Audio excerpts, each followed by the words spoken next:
Hi, I just want to make a video. Just want to discuss a very interesting subject, and it relates to politics. It relates to JWs, and you can also look at these things. You can kind of see how everything is connected. And the conversation that I wanted to bring up is about climate change. Well, first of all, let's talk about climate change. Before it was climate change, it was called global warming. And when I was growing up, it was about the ozone layer. Then before that, it was acid rain. And then before that, it was global cooling. It was in the 70s. Actually, Leonard Nimoy did a great documentary on global cooling. How the world is just getting too cold. That was in the 70s. I wanted to make a response. It was JW Thoughts video about climate change in the Watchtower. So here's the deal. Let's talk about climate change for a second. Is the climate getting world? Is the world getting warmer or cooler or whatever? Well, here's the deal. It used to be global warming. There was some evidence that the world was getting cold, was getting warmer. But what happened was there was what they call the Great Hiatus, which basically the world stopped getting warmer for about 15 years, even though the production of carbon had increased. So they didn't really have an explanation for that. So what they had to change the terminology to climate change. It's really evident that they don't know what's going on as far as this goes. Now, even if you agree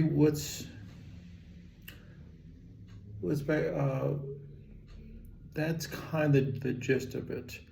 There are some signs of what they like to do is they point to things that aren't related to climate change and call it climate change. For example, seashores shrinking, but those are typically caused by plate tectonics, which is another form of science that they don't discuss. But they don't really want to discuss that because it goes against the narrative. Also, that's the gist of it. Now that being said, the biggest people who are promoting the climate change ideologies are also buying places near the coast in Martha's Vineyard, Florida, places that they consider are going to be underwater if climate change continues. Now, that being said, another interesting point is that you take a glass of water, put some ice cubes in it, and then you let it go and let the water melt. Does the water level rise? No, of course. Ice has the same displacement as water, so therefore water doesn't go any further. So the idea is that all these icebergs are going to melt and displace the earth. It's just not scientific, but it's really funny. So what is this really all about? So now that being said, let's take 100% take their word for it, and climate change is totally real, just for a second. The problem with climate change is they do not want any other solution other than reducing carbon in the form of human beings. This is kind of a Sierra Club type of ideology. Now, what they could, for example, there's this amazing things called trees.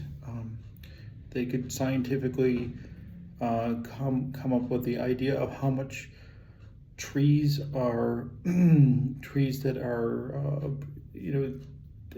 take the best tree and rip out all the carbon out of the atmosphere.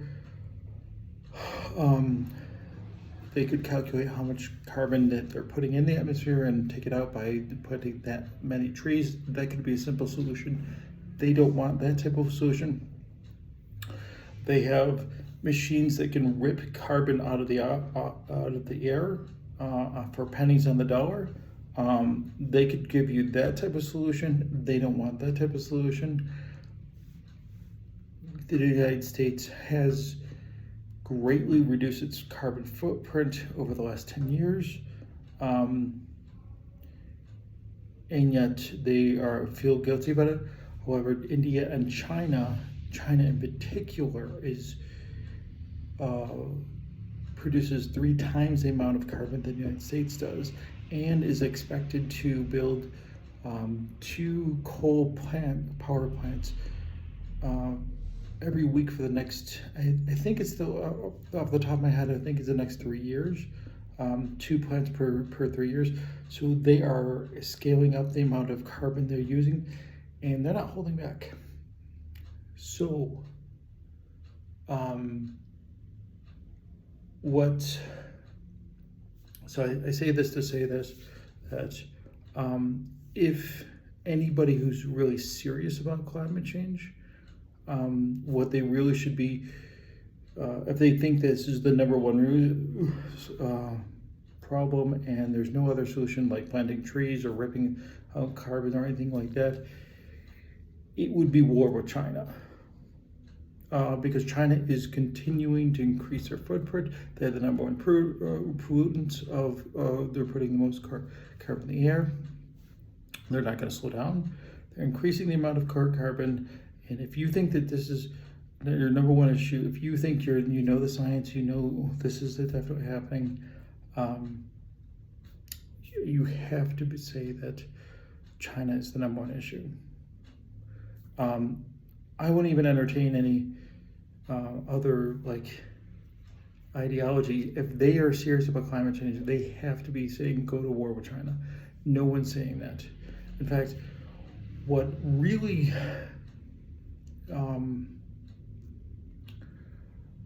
if you think about it, it's so during the Obama era, they negotiated this so-called treaty called the Paris Climate Accords. And really, if you've read it, it's specifically talking about carbon and banking systems. So renegotiating how banks do business based on your ESG score. What is your ESG score? ESG it stands for environmental, social, and governance. So how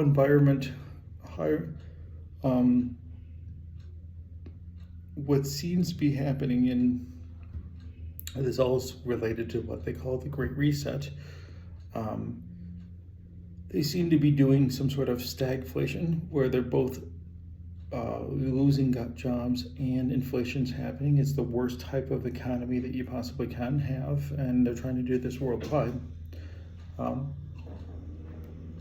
In order to bankrupt people, so they'll bankrupt companies specifically,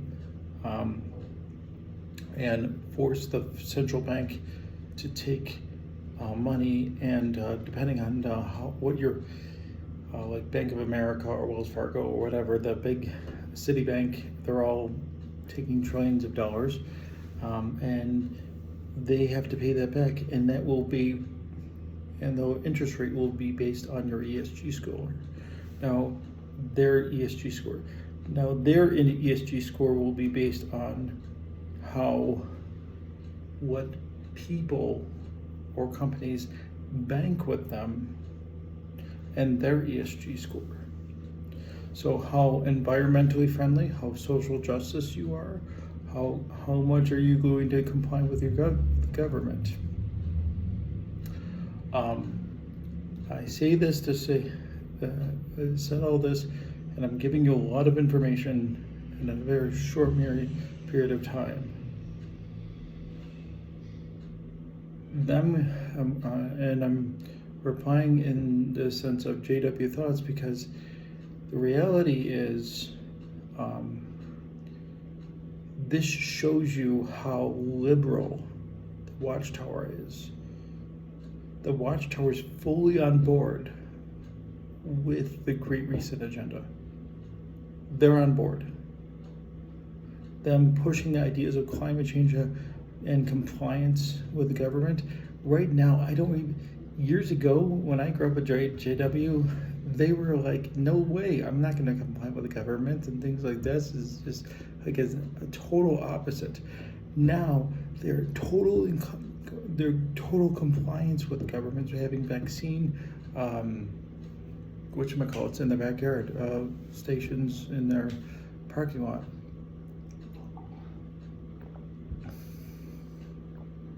So all this being said, is that I'm saying these things to say that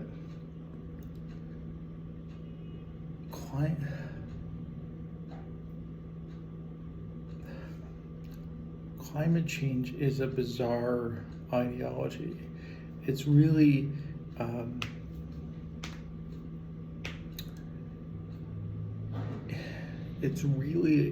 saying that all carbon-based life forms are the problem. They don't want to see. The problem is with people's thinking is that they don't realize that energy equals life. People didn't live in Florida years ago or the middle of Arizona because they didn't have air conditioning. People couldn't live in Alaska if it wasn't for energy. Energy equals life. That's how mankind is able to live. Everything, and fossil fuels do so many things. Everything from the clothes you wear to the preservatives you have.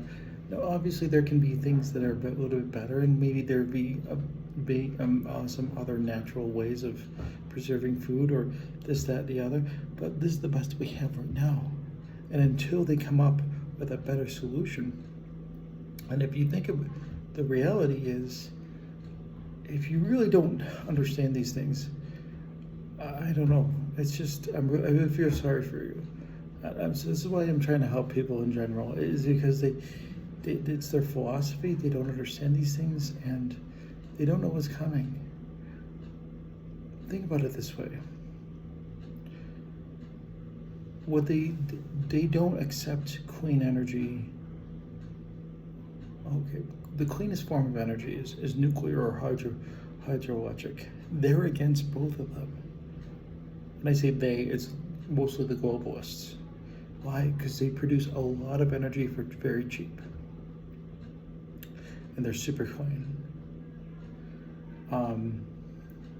Opposite with solar and wind. Solar and wind are the most expensive forms of energy because the sun doesn't always shine, the wind doesn't always blow. So what happens is, because there's still a demand for energy, and let's just face it, energy demand's higher in the nighttime. Well, depending on what it is. And what happens is, during the peak periods when the sun doesn't shine or the wind doesn't blow, there has to be other forms of energy that has to kick on, and they purchase those energies at whatever going rate. And because there's a demand, low supply, the demand is very high. So that means the actual cost is twice as much. Solar power is twice as much as everything else, because solar and wind, you can't store this energy. That's the reality of these things. So what's going to happen is, we also have this crazy idea that we should everybody should switch to electric cars, and everybody should just do away with the diesel engine or the gasoline combustion engine. Okay, here's the idea. Okay, here's the problem with this. When do you charge your car? Well, at nighttime. When does the sun shine? During the daytime. So you're going to have all this demand on the grid during time when there's no sunlight to charge your car. The prices are just going to be out of this world, and that's what's happening. That's going to happen. It's unbelievable how short-sighted people are in this. On top of that, they can't even prove that electric cars have a lower carbon footprint than gasoline cars. Really, I don't know. This is such a bizarre conversation to have because people don't understand the basics of this, and they call themselves science or climate. And if you can't, when you have conversations like this, which they don't have an explanation of the Great Hiatus, you're a science denier, you're a climate change denier, even though the Paris climate accords have nothing to do with climate change itself, and even if they implemented, they will have no effect on climate, only with banking systems and this ESG that's coming down the pipeline. And you think this has anything to do with climate change? No. The reality is that the Watchtower is totally on board with the climate change agenda. And it's not hard to look these things up. Google ESG. I mean, that's why we're the Great Reset's coming. You will owe nothing and you will be happy. So it says the World Economic Forum. These are just basic things. So how do you protect yourself from all this? I don't want to. Best way is property. Property is the best way of. Those are the best deflationary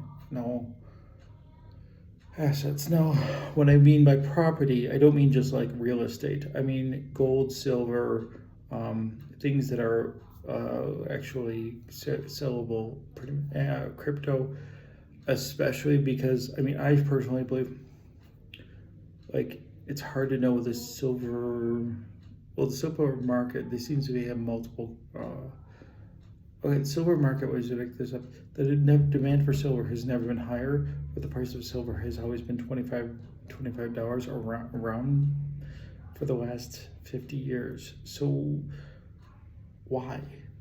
Because even though there's a high demand for industrial silver, and it's not like they found this new huge supply of silver somewhere, it's because they're manipulating it. That's why crypto's better asset because of an open ledger, because you can't hide there's Bitcoin has only 21 million.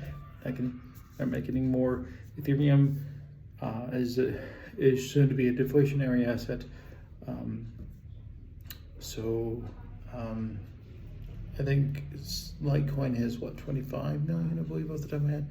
So, and the Wimbo upgrade's going to be good for them too. There's all sorts of crypto that you can get into, but I would recommend, just if you don't know what to buy, stick with Bitcoin and Ethereum. So all this being said, the JWs are totally on board with the climate change because it serves two narratives. One, it scares the shit out of people because they think that the world's ending shortly, and the scriptures they use don't foretell climate change. It's bizarre, and it also gets the JWs compliant with the climate change agenda, which is totally coming shortly. So I know this is a long one. I know this is like a lot. I know maybe you have questions or please questions, comments. I can try to explain things better. I know I threw a ton of information.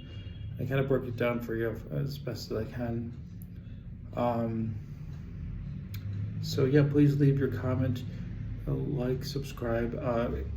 Please continue to pray, continue to read the Bible, and like I said, this is part of the reason why I think the end of the world is Jesus is coming is close, because what's going to happen is there's going to be such inflation that the government was going to tell you that it's not because that they printed so much money. It's not their fault. They're going to tell you that it's these greedy capitalists, even though they've dumped they say that the banks have printed $95 trillion because of COVID, whatever. And I'll get into that if you're interested. And we're currently $9 trillion in debt. I don't even know. It's never gonna. Well, I'm sorry, $30 trillion in debt. That's just insane, and they're never gonna be able to pay that back. And we're not having children at replacement level, and mortgages are in crisis. It's insane. This is just insane. They have to. The market's totally addicted to cheap money. And the government's buying back its own bonds. The reality is there's no way for them. This is Keynesian economics, and what's going to happen is they're going to tell you that it's the grocery stores who are greedy, and they're just going to, not that they printed too much money. No, it's not their fault. They're going to tell you it's grocery stores, these greedy capitalists, or whatever, making too much money, and then they're going to tell you we need to come in with price controls. Okay? So when that happens with price controls, we're going to see such massive shortages. This has all been done before, so not to get into too technical, during the French Revolution, they used to control the amount of flour, and they would tell the bakers to bake loaves of bread with the amount of flour that they have. And even though they would give them not enough flour for whatever quota that was for the amount of bread that they wanted, they blamed the baker for being greedy, and then of course off for the heads with the guillotine. So yeah, I mean that's what's going to happen, and mankind's going to get it's good. This stuff has been getting out of control, and if you don't see this coming, I don't know. I constantly pray for people to find the answers, and I hope you will. Continue to pray. I think that this is communism on a global scale, and of course, communism, they had killing fields because they ran out of money, so they had to start killing people. So I don't know what's going to happen. I know what's going to happen, but I don't know. I want people to wake up. So I hope this is educational. Again, please continue to pray, continue to read the Bible. You will find Jesus if you ask for him. He is our Lord and Savior. So I'll see you in the next one. I know this was a long one. I hope you enjoyed it. Please like, comment, and subscribe, and ask questions. I hope this helped. Have a great day.